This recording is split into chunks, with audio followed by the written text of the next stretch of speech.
coming back today. I want to review our tips that we had talked about previously for increasing oral reading fluency. Use repeated reading to increase oral reading fluency. Use incentives to motivate students. Use the phrase drill technique with corrective feedback to improve oral reading fluency. Use easy material for oral reading fluency practice. Assisted reading strategy. Audiobooks. And then tip number 7 is where we stopped yesterday. It's use the paired reading strategy to increase reading fluency. Paired reading, also called buddy reading, involves placing students in groups of 2 and having them read a common text. The pair should reread the text and critique one another. That rereading element goes back to the other strategies that we've discussed. And in my classroom, we do read with someone as one of our daily 5 rotations. We have expectations like sit elbows, elbows, knees to knees. And they can read a common book, or they can each have a copy if we happen to have multiple copies. A lot of the weeks I'll use our leveled readers, and they'll take that and read with their friend. Or we'll do our Scholastic News. They love to read Scholastic News, the informational text. So do you use buddy reading in your classroom? Yeah, yes, we use it as a rotation. Yeah, it's a good.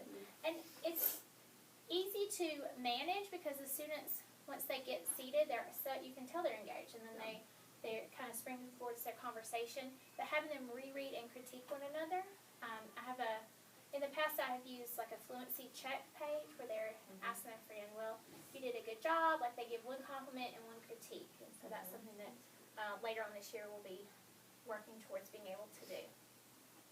The selecting the book, the daily 5 books recommended having them play paper, rock, scissors, which they think it's fun if they ever have a disagreement about a book. So paired reading really does help increase reading fluency, even though it just seems like something fun you're allowing your class to do.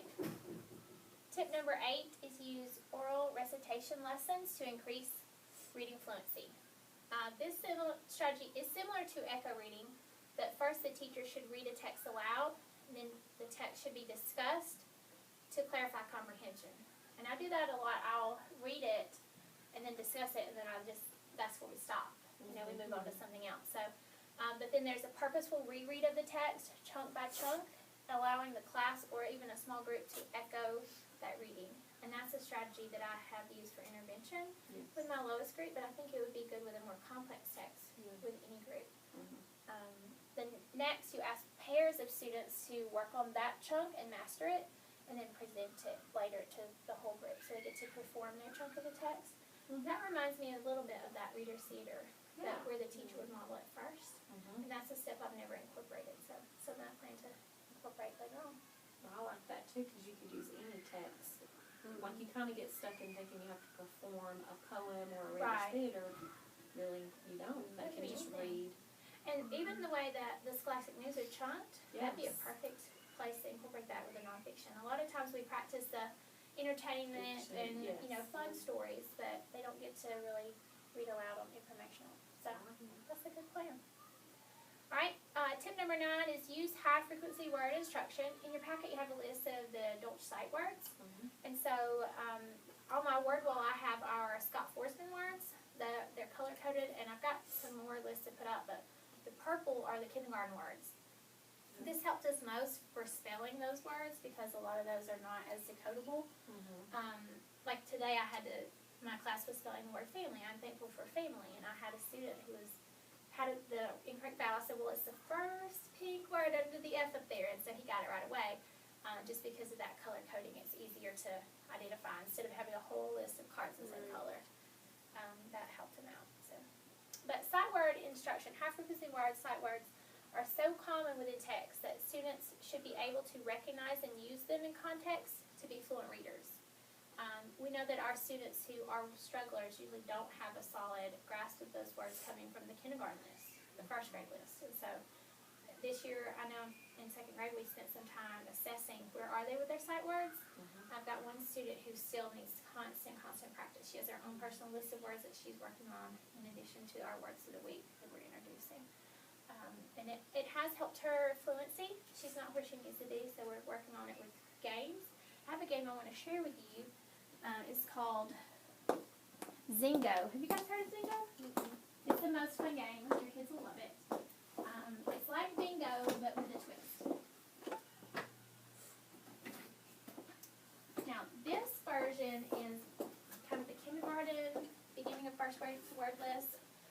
to get online and see if they have a more advanced. But with Zingo, you have this little machine, and you slide it, and it reveals 2 words. And you can have 2 players up to 6 players, and whoever says the word first that's on their individual board claims it, and when you fill your board, you win. So I've even played this with students in the afternoon, my 3rd best kids. So you take the board. I always have them read their words quickly. We just say them out loud. Okay. 4 now. Okay. And, come, for, here, in, me, my, said, thee. Okay.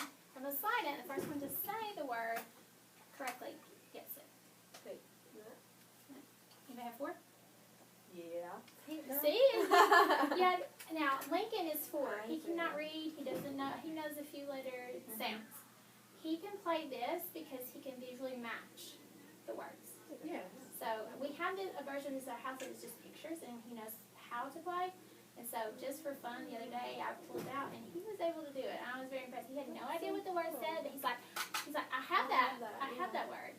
And so this really helps even my students who know these words. It helps with their automaticity, and it helps with their just kind of hand and eye tracking, because they're having to look back and forth, and they get so excited because they're like, I said it first, I said the word first, but they don't know they're practicing sight words. They think they're playing a fun game. Yeah. And after the kids beg to play it, and they, But there's even picture clues for some yes, of the words. there are little clues like in and here, X marks the spot, and some of those words are tricky.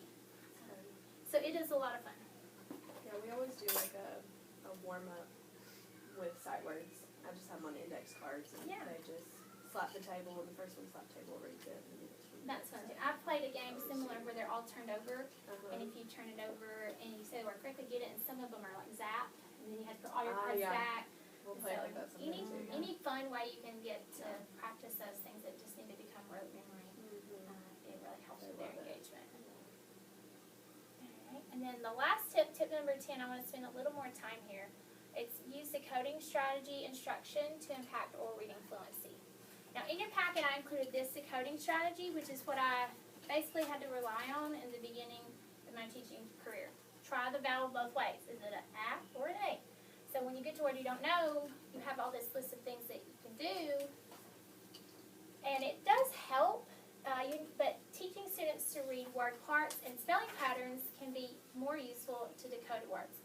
So I want to really focus on this second handout that I gave you called Taking a Bite Out of Big Words. Students need to know a variety of steps when attempting to decode a word, such as looking for non-word chunks and asking themselves, does this word make sense when I am reading?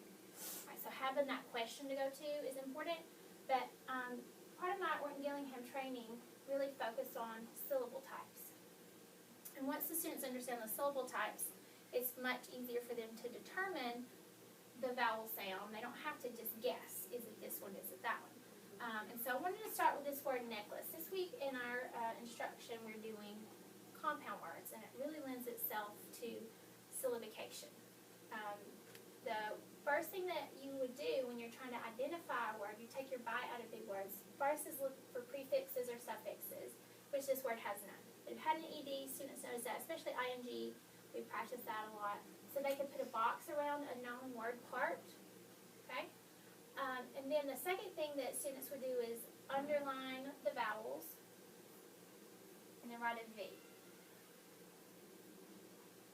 And then this one, because it's the last letter, we know that it's not going to make a sound.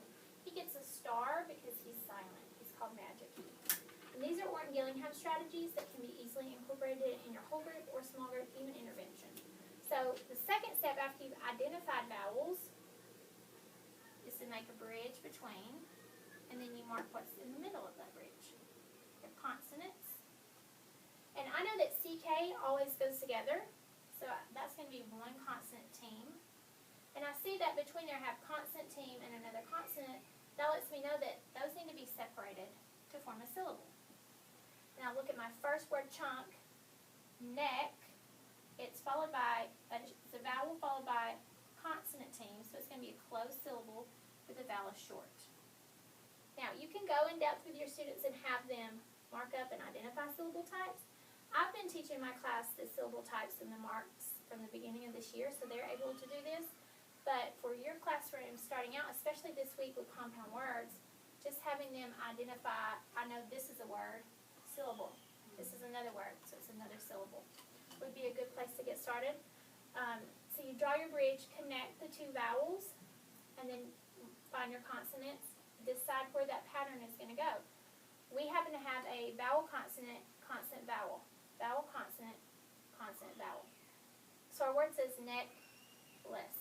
And lace, when we say necklace, you kind of have to tweak that a bit. And I've talked to my students about like the word again. We don't say again. Okay, so I'll say, I want to go with you again, you know, and they'll say, that's not right. And so they know that they can use what's close to get to the real word from a word that they've heard before. So necklace was an example on the page that my class practiced today. Can you guys think of any other compound words that we could use this strategy with? Airport. Okay, I have made myself a little paper. I'm going to give you guys one. What's your word on here?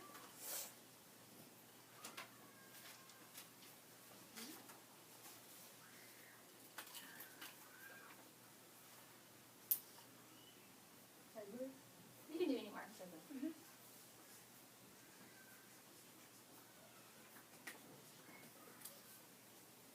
Alright.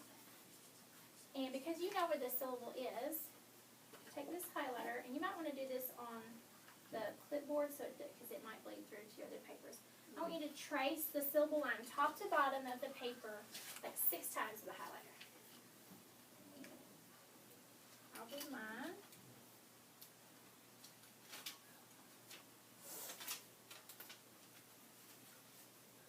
Over it straight up and down 6 times where you know that syllable will be.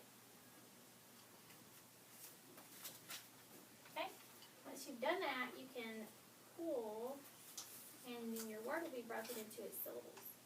Now, say you guys know this, you would want to do the markups and make that determination with your students before you ask them to do their syllable line. Because now because these are compound words, they've created 2 separate real words. Okay. You can do this with a multisyllabic word and you have 2 separate syllables. You can trade with friends, have them reread their word in a different order, have them trade with a partner. So if we made a new word, you have neckball. Is that a real word? Yep. No. But sometimes you do end up with real words, and so that's a good way for them to be able to differentiate, especially with syllables. And then it pushes on what we do with nonsense words. They can read that nonsense word, they can read this one. When they put those together, they have a real word, and that helps them really get a connection to the purpose behind that. So I have faceless. That's not a real word, but like space, still not a real word. So it's not word play, but it's very engaging, and the students get to practice multiple syllable types within a different context than they used to. And this makes a very fun center for them because they can kind of play around with it. Another great way to do that is for like a coffee stirring straw, and they can just lay it down and decide. Maybe they need to try both vowel ways if they don't know the syllable type patterns. And then when they're sure about it, then they can move to the highlighting step and then pull their words apart. All right, do you have any questions or things that you would do to help your students use a decoding strategy? Layla, I know that you know a lot more about saxophonics and breves and macrons and things like that. Is that something you use with your class? Yes, absolutely. And like in this word airport, noticing the bossy R, that the OR makes one sound. So we would typically underline it or put a little, mark up under it to show just like you did with CK that they are a team that works together. And that's what we do. We would put a BR for bossy R above the OR, AR, IR, and it helps them.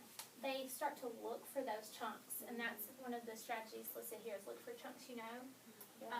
Up here, the examples are consonant LE. Like that's always a syllable all on its own. So you can go ahead and separate that out. A and K, or all the NK and NG tunes. Those can be isolated, and then they can look for a part of the word they know.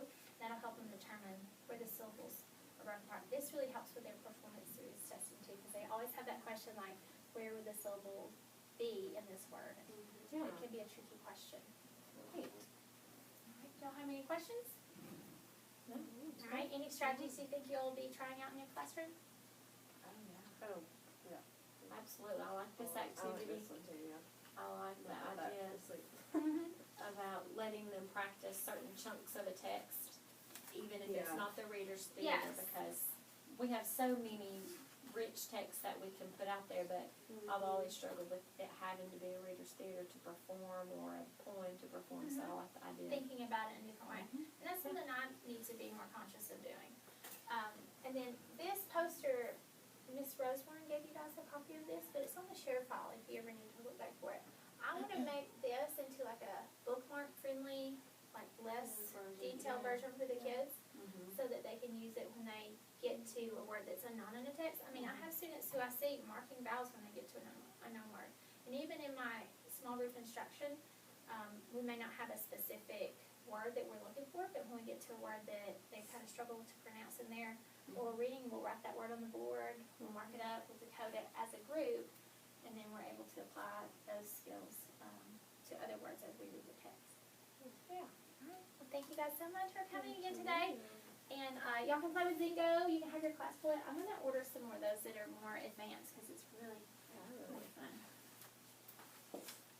I've seen like checker games with sight words.